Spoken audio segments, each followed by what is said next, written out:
Ahoy, moi fratelli, dobry wieczór, good evening, bonsoir, muy buenas tardes. Hoy abordaremos la problemática o la reflexión que he denominado del cubo al anticubo y los ornatos sociales.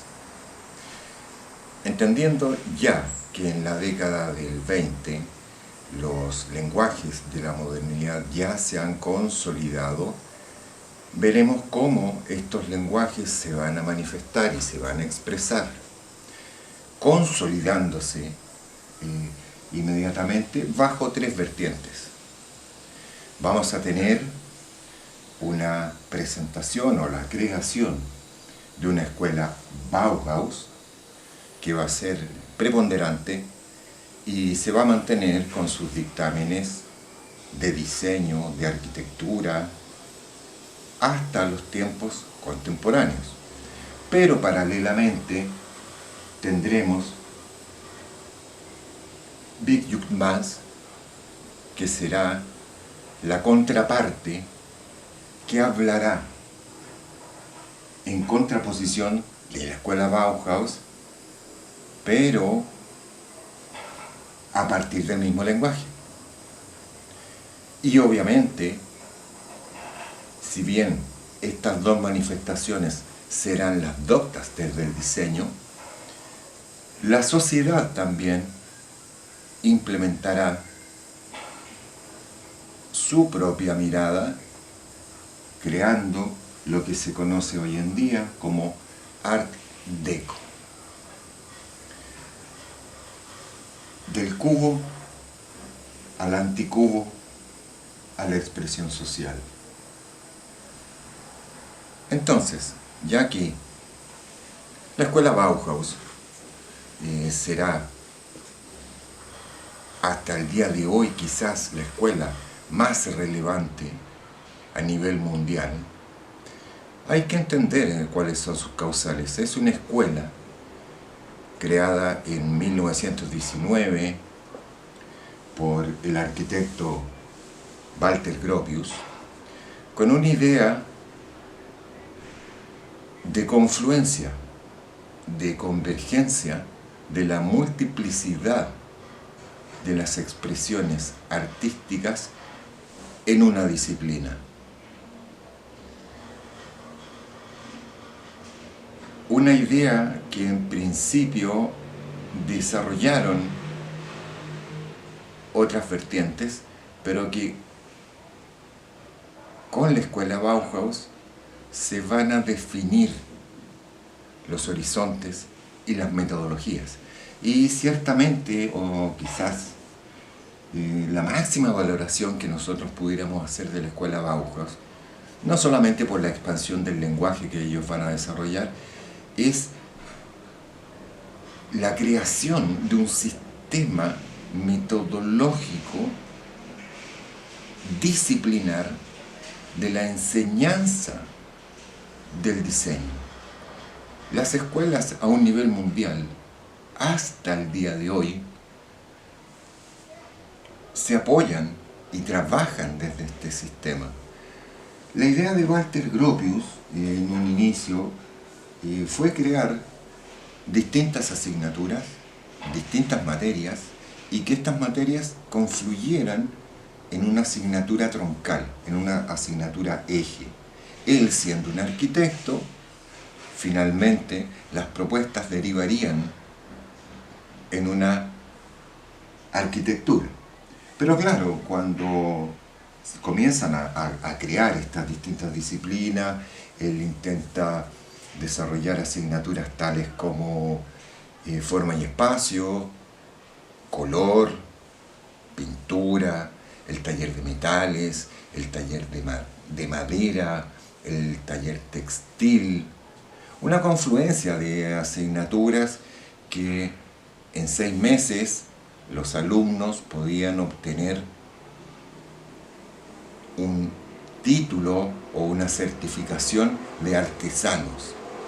Y aquellas personas que se quisieran especializar tomarían en posterioridad el taller de arquitectura, dictado por el mismo Walter Gropius. Sin duda alguna, maravilloso, ya hablaremos de algunos profesores que participaron en esta escuela por la relevancia que ellos tienen. Pero hay que entender que esta escuela, fundada en Weimar, por otro lado, correctamente, intencionadamente, quería no solamente ser una escuela, quería prestar un servicio a la comunidad, un servicio a la sociedad. Maravilloso. Pero fue una escuela internado.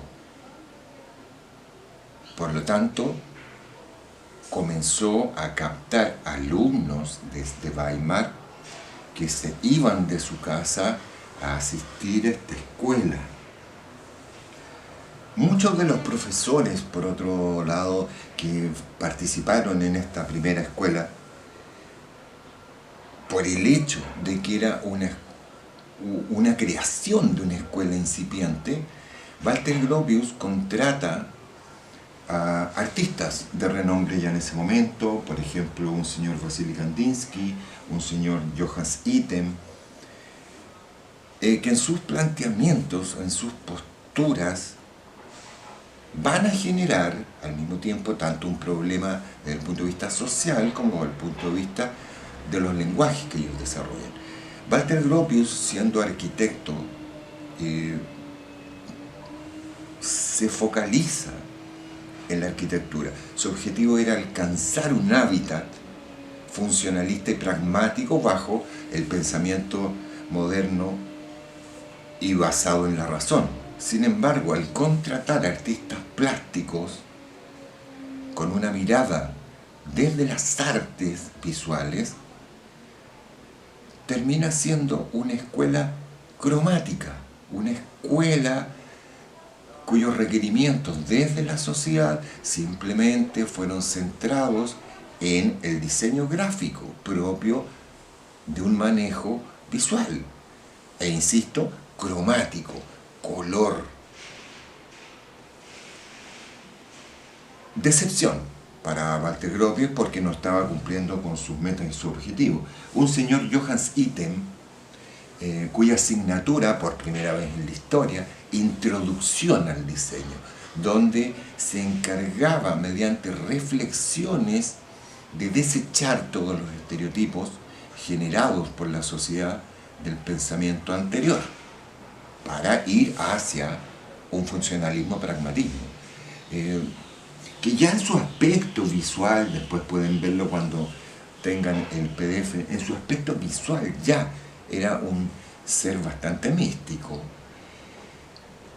Y claro, la apariencia, el aspecto, los sistemas, las prácticas metodológicas de la escuela hacen que finalmente el pueblo de Weimar expulse la escuela de la ciudad. No entiende la propuesta arquitectónica, no entiende este nuevo lenguaje aún. Pero claro, empiezan a tener un conflicto que, como digo, finalmente la escuela Bauhaus tiene que emigrar. Bueno y malo. Por lo tanto, en 1925 se traslada a Dessau. En Dessau, afortunadamente, se va a alcanzar los logros, porque si vemos las propuestas que se desarrollaron al interior de Weimar, en Weimar, claro, por un lado, insisto, hay un desarrollo amplísimo desde el punto de vista del diseño gráfico. Los interiores de los espacios, tanto como los exteriores, la aplicación del color hace que efectivamente posea una lectura psicológica, una lectura subjetiva, y que aun cuando, habiendo aplicado ya los lenguajes de la razón, vale decir, la geometría pura, el manejo rectilíneo, ortogonal de la forma, es el color, cuyo foco hace que la interpretación se aleje de la función para recaer en un ambiente cálido, en un ambiente alegre, en un ambiente que se interpreta desde la emocionalidad. Pero claro, cuando se traslada la escuela a Dessau, que va a perdurar desde 1925 a 1932, con un ligero conflicto en 1928, donde van a obligar al mismo Walter Gropius a dimitir, vale decir, a dejar su puesto de director, asumiendo Hans Mele. Pero lo importante es que cuando se traslada a Dessau, en Dessau tuvo la oportunidad de, Walter Gropius, a él me refiero, de centrarse en la arquitectura, y la arquitectura alcanza la máxima pureza de la forma, la máxima pureza de la línea, un sólido. Esta idea de generar un volumen estático, un volumen sólido en el sentido de una regularización absoluta de los elementos formales.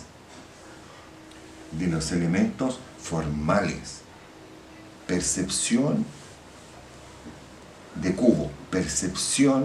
cubo, eliminación máxima de los elementos perforantes, vanos en este caso, y llámese puerta-ventana, a una estandarización tal que el volumen alcanza su máxima, no rompe la lectura del volumen. Tenemos un ejemplo maravilloso con relación a esta concepción arquitectónica de Gropius a través de Dortmund, en Alemania. Obviamente estamos en Alemania, pero que si bien es el máximo logro desde el punto de vista de la simplificación de esa forma, de esa depuración de forma, claro, Walter Gropius, cuando se libera de estos dogmatismos extremos, claro, genera volúmenes que quizás para nosotros pudieran ser tremendamente más atractivos. Pero en su momento, la obtención del cubo sólido macizo era una obsesión, y que incluso derivó en que mucha de su arquitectura, que si bien ha alcanzado un funcionalismo extremo desde el punto de vista del utilitarismo y del posicionamiento del mobiliario interior, por ejemplo, llega a la utilización al 100% del espacio, lo cual bajo este pensamiento es tremendamente correcto. Recuerden ustedes que la modernidad quiere conferirle al ser humano una anulación absoluta de la emocionalidad, a la arquitectura, al diseño interior, al diseño industrial, quiere eliminarle total y absolutamente todo elemento ornamental remitido a alguna interpretación, llámese orgánica, llámese emocional. Logra a través de Dessau la supresión del color que le había penado en su primera instancia en Weimar. No, Dessau elimina incluso el color blanco, negro, y en algunas oportunidades, para darle más riqueza visual, integra los grises o integra el color propio de los metales, pero no, es el blanco, la pureza máxima de la forma. Y claro, va a comenzar a tener ciertos conflictos, porque al interior de la escuela se siguen impartiendo asignaturas tales como la teoría del color y las aplicaciones del color. Por ejemplo, ya ha asumido no solamente Joachim Sitem o Vasily Kandinsky, trabaja también Joseph Albers, pintor, quien nos legó hasta el día de hoy la teoría del color. Y él crea un texto que yo recomiendo que lo lean y que lo revisen, la interacción del color, para ver efectivamente cómo funciona. Entonces, como dijimos antes, claro, a Walter Gropius, sesgado por su visión netamente arquitectónica, que no es mala, pero como escuela tiene conflictos con el staff de profesores, tiene algunos conflictos con ciertos alumnos. Eh, Igualmente, con relación al pueblo o la ciudad de Dessau, también tiene ciertos conflictos internos. ¿A qué me refiero? Que ese pueblo de Dessau no le demanda mucha arquitectura, una arquitectura que aún no es muy bien comprendida, y se va centrando en otras áreas de la escuela, me refiero a las demandas sociales, y el taller de metalurgia va tomando mucha importancia.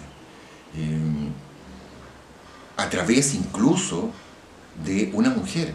Una escuela, recuerden ustedes que por primera vez en la historia admite la enseñanza superior a la mujer, y que ya en la década del 20, hacia aproximadamente 1926-1927, es Marianne Brand quien va a cobrar una preponderancia al interior de la escuela a través de su taller de metalurgia, donde está desarrollando objetos industriales, objetos interioristas, objetos que van a integrar los metales, objetos que incluso perduran hasta el día de hoy.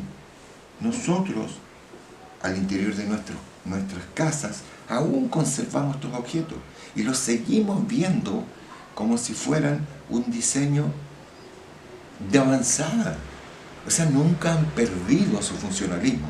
Y claro, eso hay que agradecérselo a la escuela Bauhaus. Claro, si bien nosotros vamos a cambiar de la forma de pensar en cuanto al diseño, pero no es posible discutir la funcionalidad de las piezas creadas en ese momento. Pero como digo, es una escuela que va perdiendo fuerza en el sentido arquitectónico y que va ganando en otras áreas.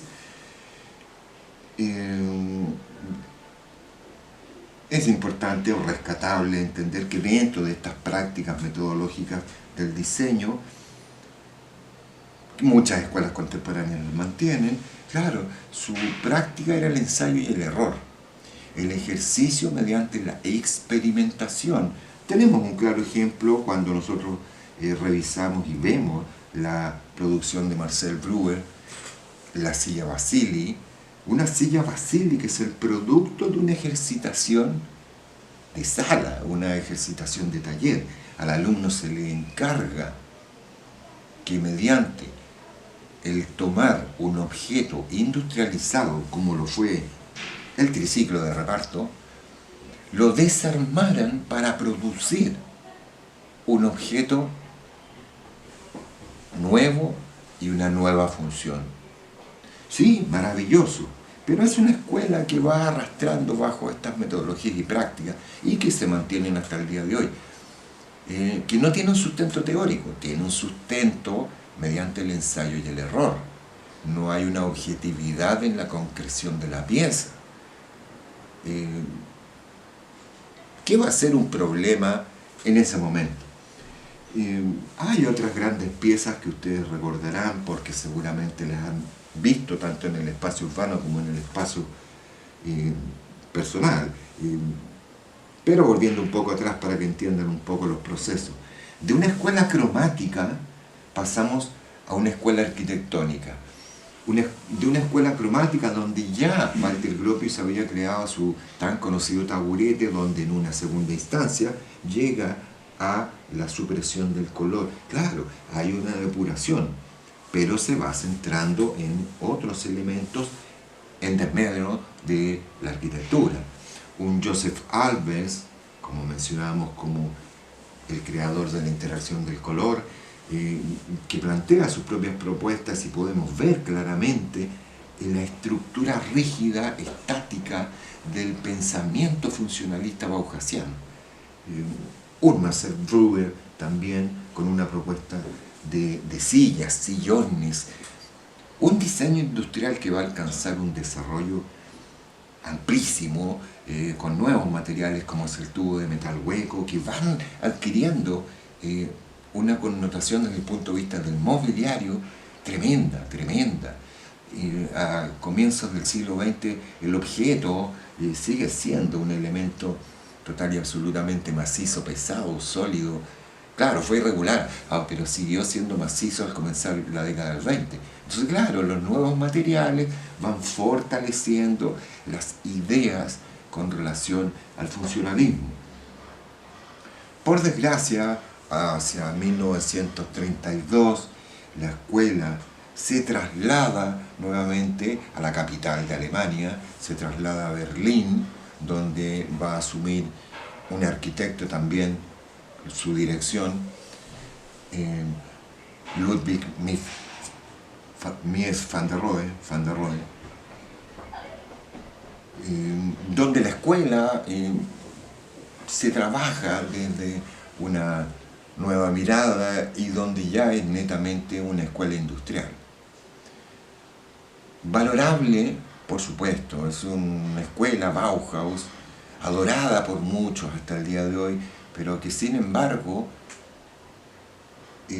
claro, consolida el lenguaje de la razón, le confiere funcionalismo, pero si tú lo ves desde el punto de vista arquitectónico, su arquitectura aún no era pensada para el ser humano. Esa obsesión en la forma, en la ortogonalidad, en la línea recta, en la supresión del grano, y para desviar cualquier interpretación, hace que esa misma arquitectura siga siendo un poco afuncional. No hay una consideración de la iluminación, no hay una consideración de la orientación.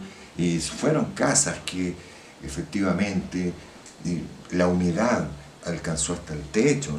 No eran desde el punto de vista como nosotros entendemos la arquitectura hoy en día, correctamente funcionales. Y claro, por otro lado, insisto, llegamos a 1933, donde es nombrado primer canciller Adolf Hitler. Y con Adolf viene la clausura de la escuela Bauhaus. No se dio a conocer ni a nivel europeo en su totalidad, ni a un nivel mundial. No, Adolf Hitler clausura la escuela, pese a todos los logros alcanzados. Y lo clausura porque bajo el pensamiento de Hitler ve esta escuela como una amenaza a la raza alemana. Y claro, hay que entender que al interior de la escuela trabajan en su gran mayoría personas provenientes de otros países, de Hungría, como László Moholy-Nagy, un Johannes Itten, un Vasily Kandinsky que venía directamente desde Rusia. Entonces, claro, para el pensamiento de Adolf en su momento es nefasto y termina clausurando la escuela. Entonces, Bauhaus es importante metodológicamente por la aplicación del diseño. Consolida el lenguaje que va a definir la modernidad en su totalidad, y en un funcionalismo y un pragmatismo. Pero no solamente Bauhaus tuvo presencia o importancia para el diseño, que yo quiero rescatar y mostrarles y enseñarles que Vityut Mas, que es la escuela denominada para muchos como la Bauhaus rusa. Claro, Vityut Mas, estatal, creada en 1920 en Rusia, bajo una concepción muy cercana a la escuela Bauhaus. ¿Cercana en qué sentido?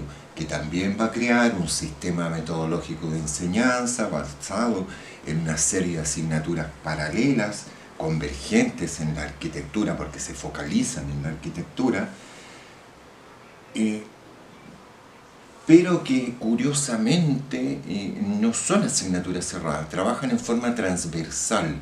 Por lo tanto, los profesores asignados a taller de las distintas materias van pasando por esos distintos talleres y realizando proyectos comunes.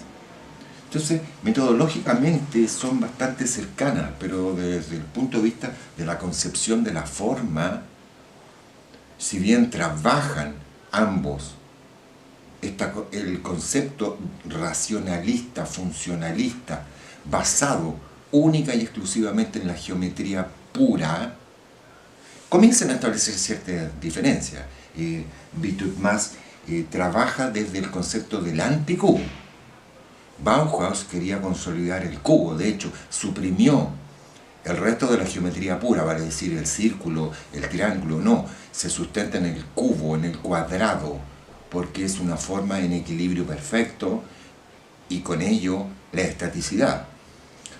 Vitut-Mas trabaja desde el anticubo, por lo tanto rompe la forma y se va centrando en un equilibrio entre el sólido y el vacío, entre el hormigón, los metales y el vidrio. Trabaja, si bien con la inserción de la vertical y la horizontal, él trabaja mediante la diagonal y potencia la diagonal. Potencia la entrante y la saliente del volumen, entrante, saliente, vacío, lleno, diagonal. Es polimórfico, no se restringe en el cubo. Si bien apunta al cubo, no se restringe e inserta, fíjense, un cilindro. Pero su forma se regulariza volviéndose polidireccional. Polidireccional. Un ejemplo maravilloso de su propuesta y concepción tecnológica, porque ellos se basan en la tecnología, es el monumento a la Tercera Internacional. No les voy a explicar qué significa eso porque es un movimiento de carácter político, pero cuando Vladimir Tatlin realiza este monumento, él concibió una mega estructura con un pivote central donde iba a existir un cubo, un cilindro y una pirámide que iban a estar en constante movimiento y rotación. Un cubo que iba a demorar 365 días en la circunvalación de su perímetro. Todo al interior de un helicoide piramidal, vacío, en base a los metales. Todo me habla de movimiento en su escuela. Sí, suprime igualmente el color. Si tiene un proceso muy cercano a la escuela Bauhaus. Bauhaus, recuerden ustedes que se orienta y se basa en el lenguaje desarrollado por Stiegel.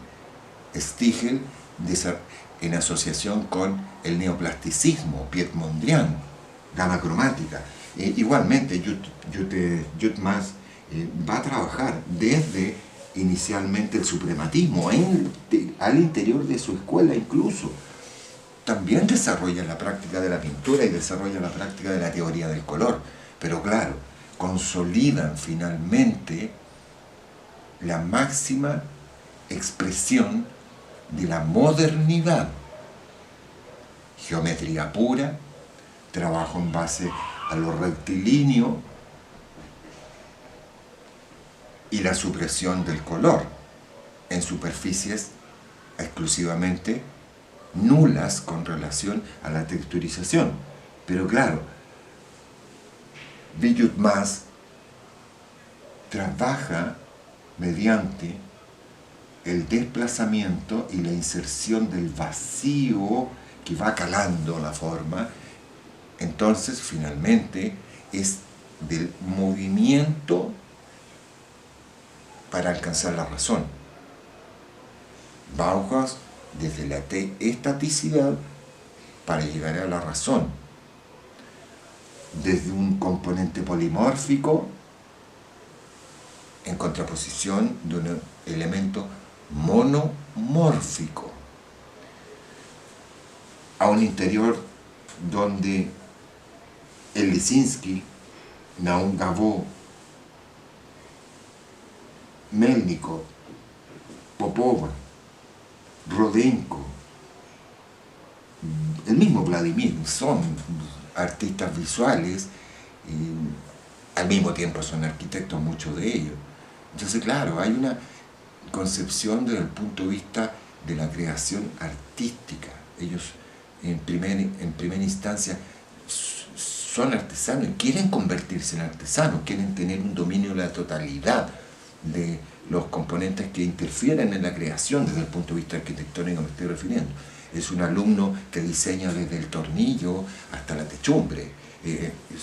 Y esa es la enseñanza que ellos tienen en sus escuelas. Entonces son dos escuelas doctas, son dos escuelas de avanzada, son dos escuelas que posicionan la arquitectura, que posicionan el diseño de la modernidad a nivel mundial en definitiva.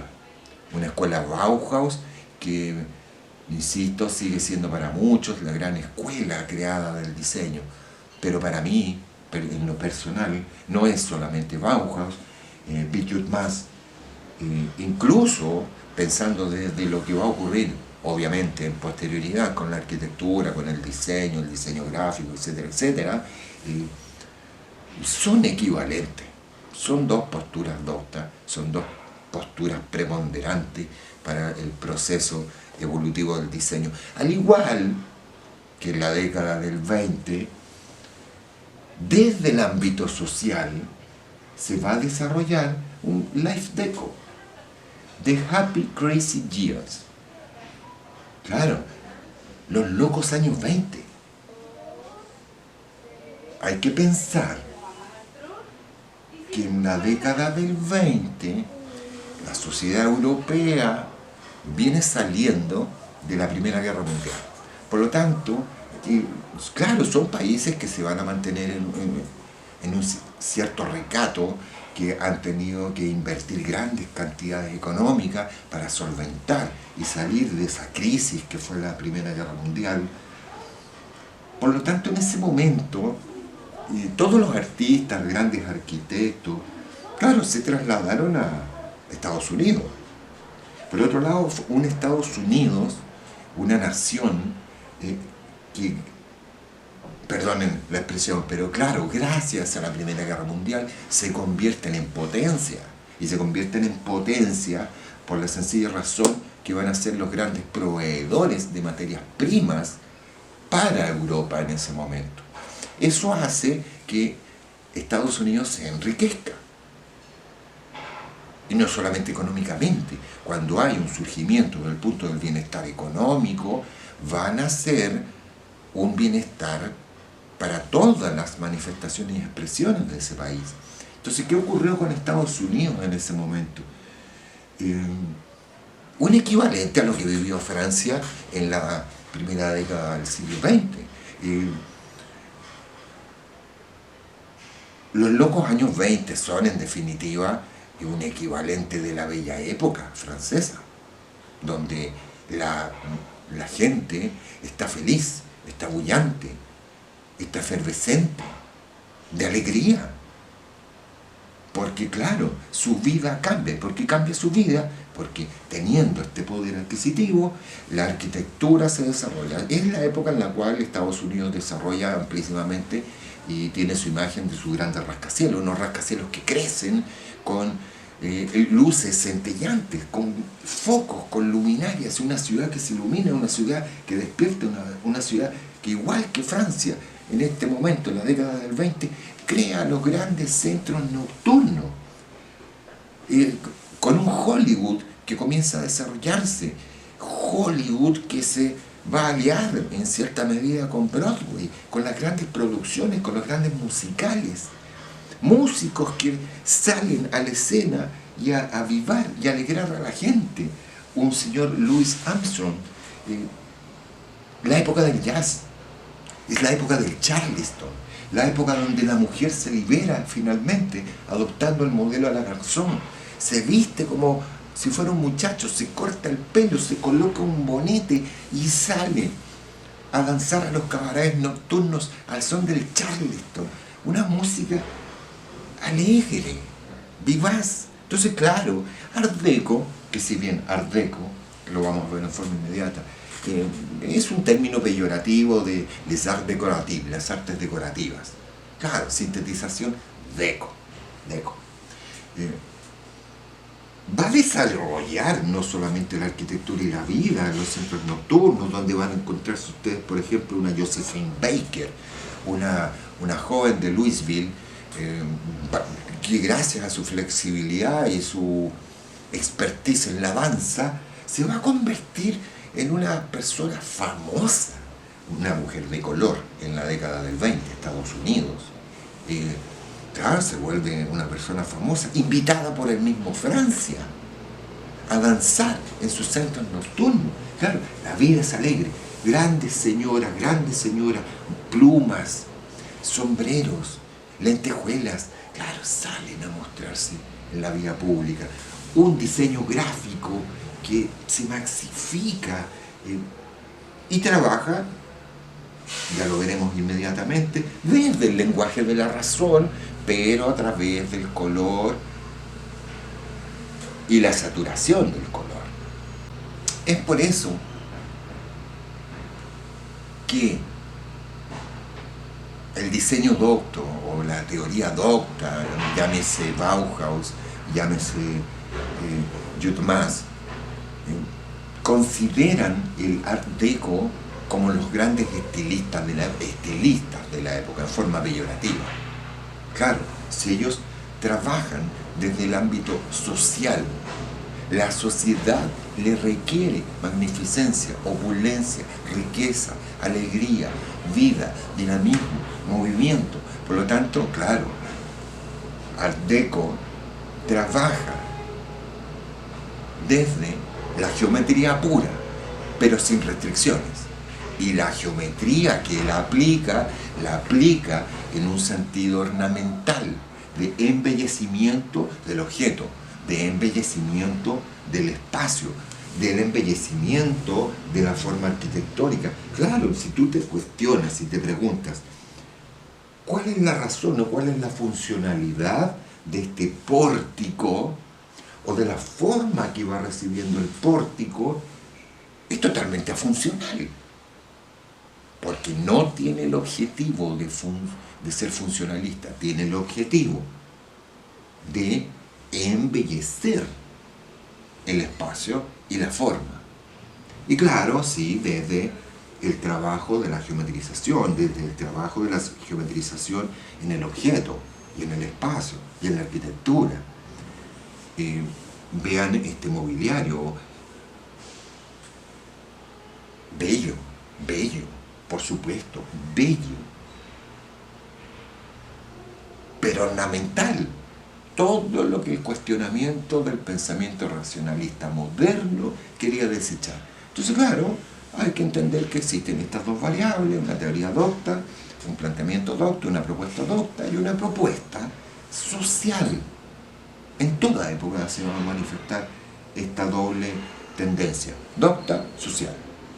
La docta propone la evolución del diseño, la social se va a restringir o va a aceptar otros lenguajes, que en este caso son lenguajes cercanos, pero que no apunta a la razón, que apunta a la ornamentación, que incluso tú pudieras pensar que es un proceso evolutivo del Art Nouveau. El Art Nouveau pasa a través del Art Deco, un Art Deco que también al mismo tiempo se sustenta.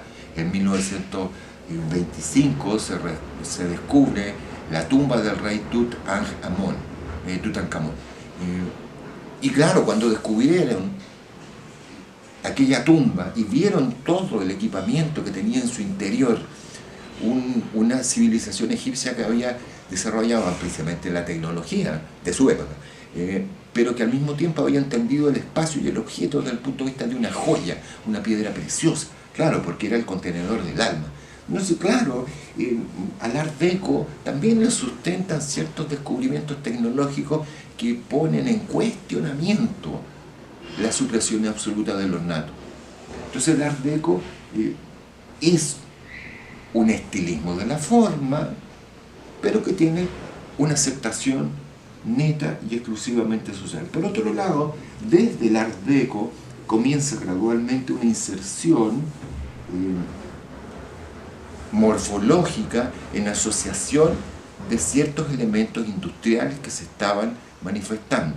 El transporte público, el automóvil, el nacimiento de la aviación, ya tiene repercusiones a través de los cromos, a través de los metales, a través de ciertas morfologías que se van a desarrollar en posterioridad, pero que ya en ese momento se estaban produciendo.